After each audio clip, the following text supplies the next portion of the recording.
My name is Gavin Evans, and this is my review for Nefarious, and this should be a fun one. I feel like I'm going to piss off everyone on both sides, but let's get into it. So, I had zero interest in this movie. Christian movies are absolutely terrible 99.9% of the time, but then I started to hear really good things about it. But I still didn't care. But then I heard it was R-rated.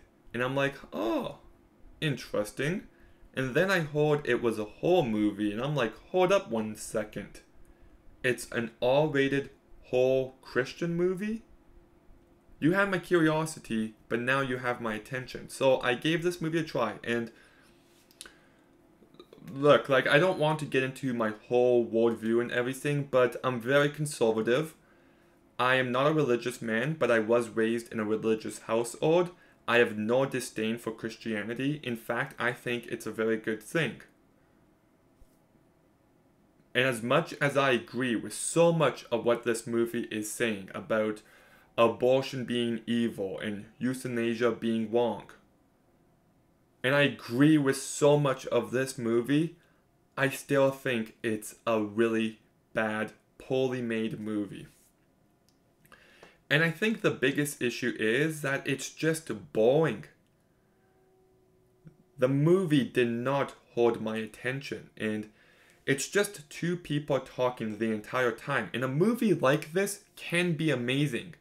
12 Angry Men is a classic that holds up. But that movie's got a terrific script. Or you've got a movie like Buried, where a guy's in a coffin the entire time, and I love that movie. Or Carnage, a movie with 4 characters just talking the entire time. So this can be done well. The issue is the script is flat. There is zero character work given to anyone, and it just lacks in any bit of depth or nuance. And for this kind of movie, that is essential. The whole point of this movie is meant to be a debate on ideologies. But no one's character feels fleshed out. No one's ideology feels genuine. It just feels like an overly scripted movie. And you always know what viewpoints you're meant to side with. And I would have just liked a bit more of a well-balanced movie, where you got someone with viewpoints I disagree with, but who makes some compelling arguments, and they can be a bit more of a back and forth, and you're just left afterwards with, well, who do you agree with? But the movie doesn't do that. In fact, it tells you exactly who to side with.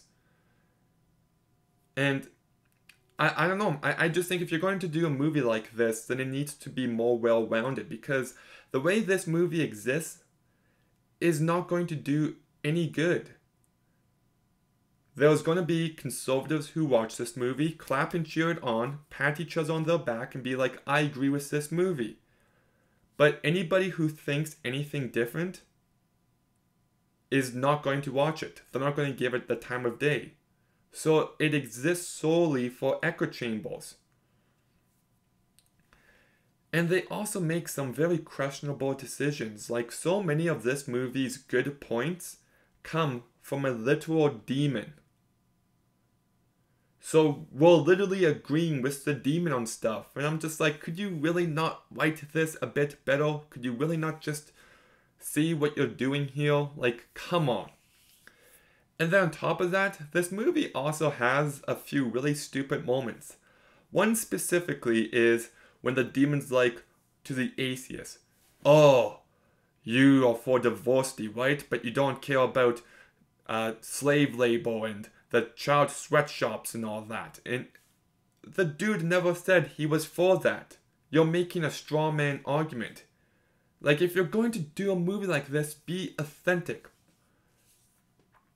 And the atheist can't argue anything back. He just sits there and just thinks about everything the entire time. And it should be said that so much of this movie is the demon monologuing that it just grows stale really quickly. The performances I also found were really bad. Sean Patrick Flannery mannerisms were way too much. He was overdoing it to the point where he never felt authentic. It always felt like a guy trying to act like he's demon possessed, and it was not convincing. Jordan Belfi, he looked like Michael Knowles a lot, but I thought he gave a very flat performance. And I've seen lots of strong defense surrounding this movie, and I get it. It's nice to see a movie take this stance against abortion. It's a rarity, it doesn't happen often. But I also don't agree with the sentiment that this is the only moral movie in Hollywood.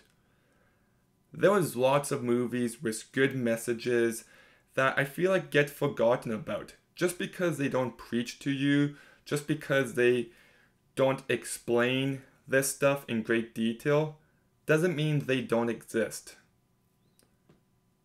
So, yeah, it's like I'm not dumb. I'm perfectly aware that there's a lot more leftist propaganda in Hollywood.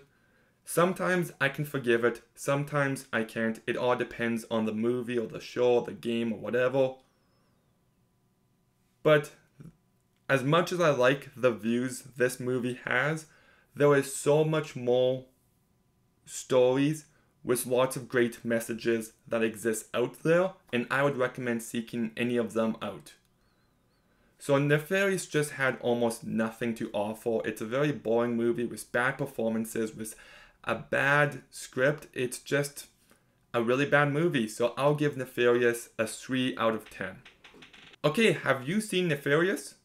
If so, please let Ratchet and Clank know. But what did you think about it? Let me know in the comments down below. Make sure you like, comment, subscribe. Stay tuned for more videos soon. And Gavin,